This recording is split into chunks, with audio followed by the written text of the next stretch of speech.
I have intentions to ask Parliament to review downwards the nomination fee. It's not 2 million, it's actually 3 million. And I don't agree with it. And I've said it, I'm on record, I do not agree with it. And I want to convince the members who are here that when we are doing the next laws, let us bring it down.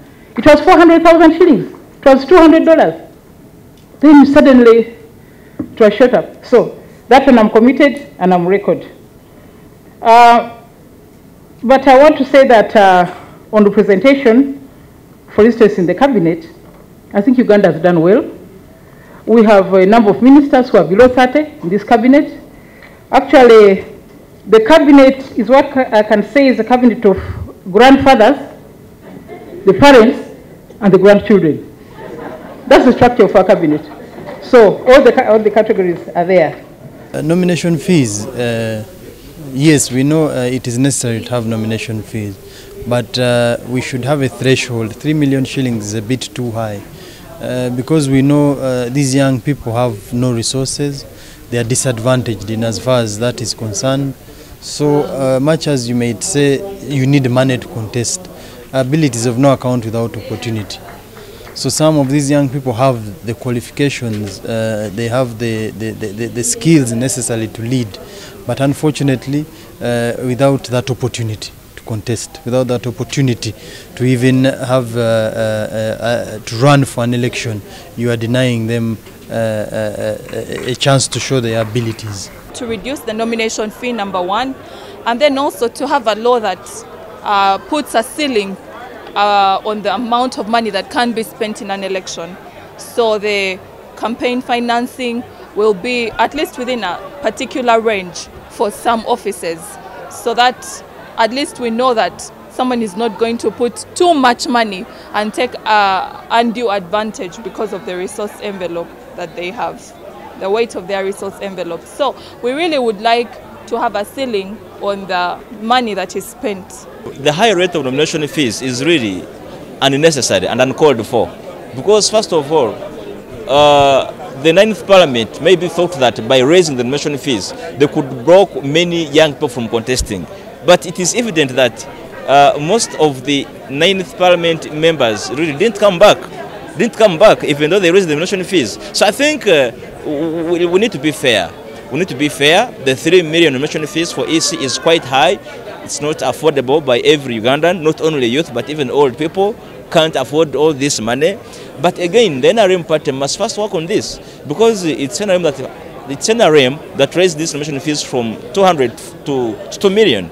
So if this NRM party reduces first the fees for nomination, and maybe this can enable many young people to participate in the NRM primaries and as well get into the final elections. If at all, it also reduces its money from the 3 million to at least less than 500. This was the case. It was only 400,000 in the previous elections, apart from the recent one. There are jokers who have money. There are jokers who have money who could simply use money to contest and win an election because of money. Most of our Ugandans are farmers. You look at how the prices were of recent of their crops. Very, very little prices, little money. So you find somebody who is serious with brains, but without having much money. We have teachers in schools. These are very sharp individuals who train our children every day. They have brains, but you find they can't raise 3 million for nomination. So I think it's not about blocking jokers. Instead, it is blocking those who could even be more serious. You can enjoy your political rights, economic rights, whatever right it is, when you are curtailed by reasons of financial incapability. And I think the question of considering economic power in order for you to enjoy your political rights stopped in the eras of the Napoleons, the Bourbon monarchies. And we, in Uganda, when we went to adult suffrage, it just means anybody at 18 and above can vote, but also can be voted. Now, if by 18, 20, 21, 22, you are yet completing senior 6, and the qualification to run for election is actually senior 6, Just assume immediately after senior 6 you want to run for parliamentary election or presidential election. It is well known, it is obvious fact that actually you yet been a student and you didn't make money. So by putting nomination fee of very high amount, we are actually violating political rights, or people who we even say at the same time, much as you can be elected, you are a voter. You want these people to vote you, but for reasons of high nomination fees, they can't. You have stopped them from being candidates.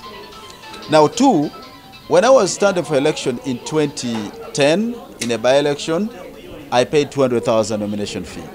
And that 200,000 remained, by the way, for parliamentary election, remained all this time, up to even 2011, when I was now contesting for the general election, I paid 200,000. But I think I got disappointed when we made amendment in Parliament to raise the nomination fee exponentially from 200,000 to 3 million, and I thought that was abnormal.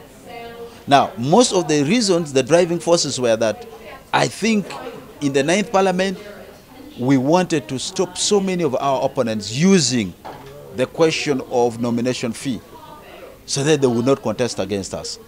And I'm on record for standing up and saying, no, we cannot commercialize nomination, we cannot commercialize politicking, we cannot commercialize leadership. But also the problem came with the NRM. When in their primaries, they raised nomination fee for LC5 at 1 million. For president, for parliamentary election, they raised it to 2 million.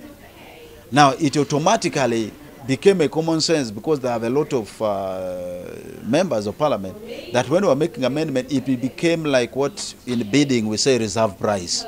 That if this is the reserve nomination fee for NRM, mayor primaries, how about the national election now?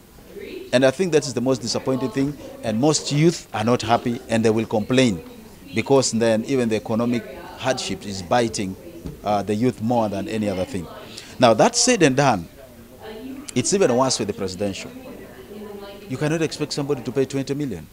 And we amended to remove the provision that a country must fund all presidential candidates. So how do you hold them accountable in terms of their sources of funding, how they are using the funds, who are giving them the monies, and so on? So that alone leaves a lot to be desired, because when somebody is contesting as a presidential candidate, you're not doing it for yourself. You're doing leadership for the whole country.